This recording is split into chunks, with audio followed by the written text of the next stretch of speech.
देख रहे हैं इन डार्क राजकुमार के साथ। इन डार्क में आज की कहानी हमारे साथ शेयर की है श्लोक शरण जी ने। तो सबसे पहले श्लोक शरण जी, आपका बहुत बहुत धन्यवाद अपनी कहानी हमारे साथ शेयर करने के लिए। दोस्तों, अगर आपके पास भी ऐसी कोई कहानियां हैं तो हमारे साथ जरूर शेयर करें। हमारे इंस्टाग्राम आईडी पर, इंस्टाग्राम आईडी है network_33, जिसका लिंक नीचे डिस्क्रिप्शन बॉक्स में दिया गया है। और दोस्तों, आज की इस वीडियो में 2 कहानियां हैं, तो अंत तक देखना ना भूलें। तो चलिए बढ़ते हैं आज की कहानी की ओर। ये घटना 23 सितंबर 2019 की रात की है, जब मैं अपने दादाजी के साथ एयरपोर्ट से अपने कजन ब्रदर को पिक करके तकरीबन रात के 3 बजे अपने घर इंदिरापुरम लौट रहा था। लौटते वक्त दादाजी ने साउथ एक्सटेंशन का रोड पकड़ लिया, क्योंकि जिस रोड से हम आए थे वहां काफी अंधेरा था। साथ ही धुंध होने के कारण विजिबिलिटी भी बहुत कम थी। ऐसे में दादाजी को लगा कि साउथ एक्सटेंशन का रास्ता लेना ही बेहतर होगा। मगर जब हम कुछ आगे आए तो उस रास्ते पर भी काफी अंधेरा था, साथ ही धुंध भी। दादाजी बड़े एहतियात से ड्राइव कर रहे थे कि इसी बीच उनके फोन की रिंग बजी। दादाजी ने फोन उठाया, मगर उन्हें कुछ साफ साफ सुनाई नहीं दे रहा था।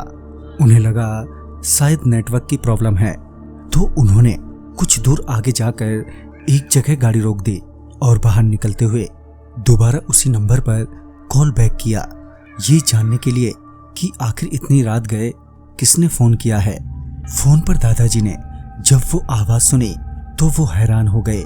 दरअसल फोन पर मेरा कजन ब्रदर ही था, जो कह रहा था कि नाना जी आप कहाँ रह गए, मैं कब से एयरपोर्ट के बाहर आपका वेट कर रहा हूँ। दादाजी फोन पर जवाब देने की जगह ये देखने की कोशिश कर रहे थे कि अगर मेरा कजन ब्रदर अभी भी एयरपोर्ट पर ही है तो ये कौन है जिसे हम पिक करके अपने साथ घर ले जा रहे हैं। दादाजी ने थोड़ा गाड़ी के करीब आते हुए मुझे गाड़ी से बाहर आने का इशारा किया।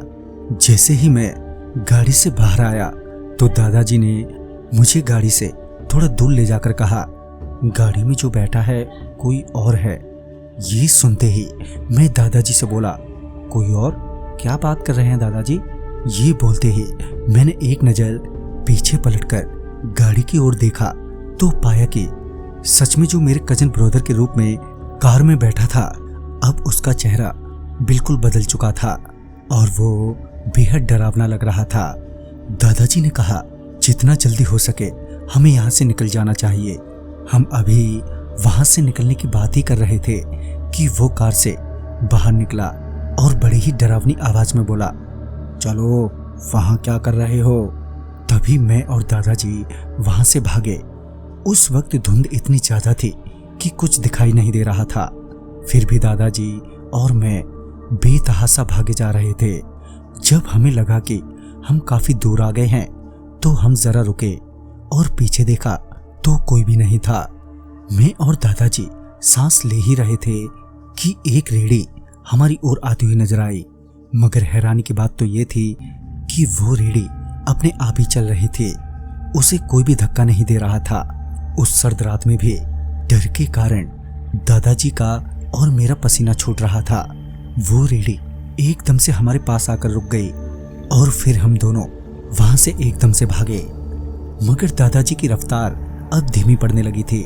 वो अब बड़ी मुश्किल से चल पा रहे थे। उनकी सांसें बहुत तेज हो गई थी और फिर दादाजी ने थक कर हार मान ली। दादाजी ने मुझसे कहा कि अब वो और नहीं चल पाएंगे और मुझे वहां से जाने को कहा। मगर मैं दादाजी को वहां नहीं छोड़ सकता था। मगर मुझे वहां उनके साथ रहकर भी मैं उनकी कोई मदद नहीं कर पाता। लिहाजन मैं वहां से मदद ढूंढने के लिए आगे गया, जहां पर मुझे कुछ पेट्रोलियन पुलिस वाले मिले, जिन्हें लेकर मैं कुछ ही देर बाद वहां पर वापस लौटा। मगर दादाजी वहां पर नहीं थे जहां मैं उन्हें बिठा कर आया था। तभी हम सभी उन्हें ढूंढने लगे। काफी मशक्कत करने के बाद एक पुलिस वाले को दादाजी बेहोशी की हालत में सड़क के बीचों बीच मिले। तभी दादाजी को हॉस्पिटल ले जाया गया, जहां होश में आने के बाद उन्होंने बताया कि मेरे जाते ही वो एकदम से ना जाने कहां से मेरे पीछे आकर खड़ा हो गया और मेरी गर्दन पकड़कर घसीटते हुए सड़क के बीचों बीच जोर से पटक दिया। फिर क्या हुआ मुझे कुछ नहीं मालूम। तो दोस्तों इस कहानी में बस इतना ही। कहानी आपको पसंद आई हो तो लाइक शेयर करें और साथ ही हमें कमेंट बॉक्स में जरूर बताएं। तो चलिए बढ़ते हैं एक और कहानी की ओर। रूबिन जी बताते हैं कि यह उस वक्त की बात है जब मैं और मेरे बड़े भाई और 2 दोस्त हम सभी ने लीची तोड़ने का प्लान बनाया था। प्लान के मुताबिक हम सभी लोग तकरीबन रात के 11 बजे तय जगह पर पहुंच गए। तो हमने देखा कि लीची का रखवाला मचान पर सो रहा है।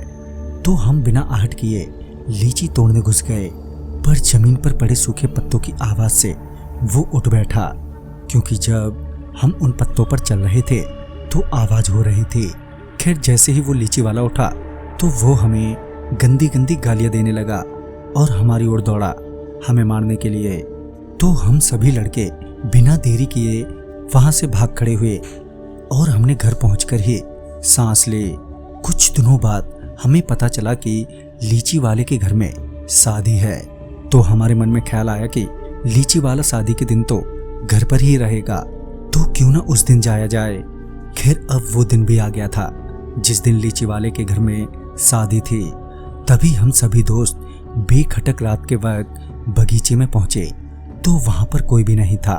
मेरे बड़े भाई और एक दोस्त लीची तोड़ने के लिए पेड़ पर चढ़ गए। मैं और एक लड़का लीची बीनने लगे। अब तक हमने काफी लीची इकट्ठी कर ली थी।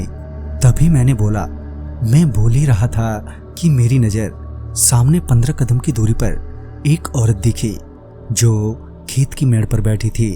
वो हमें घूरे ही जा रही थी, पर उस औरत को देखकर हमें लगा कि शायद कोई 1 नंबर करने आई होगी। तो मैंने अपना मुंह फेर लिया और भाई से कहा, चलो घर चलते हैं, बहुत सारी लीचियां हो गई हैं। अब हम लीची लेकर वहां से जाने लगे तो वो औरत जाने वाले रास्ते पर ही थी। अब हम उसके थोड़े करीब थे, पर वो उठने का नाम ही नहीं ले रही थी। तभी हमने कहा, बड़ी बेशर्म औरत है, बैठी ही पड़ी है अभी तक। हम आपस में बातें कर ही रहे थे कि उस औरत ने अपना मुंह हमारी ओर घुमाया। तो उसका चेहरा देखकर हमारे तो रोंगटे खड़े हो गए और बेहद डरने लगे। हमारी तो हिम्मत ही नहीं हो पा रही थी कि हम आगे बढ़ें। उस औरत का चेहरा इतना भयानक था कि मेरा एक दोस्त तो बेहोशी हो गया।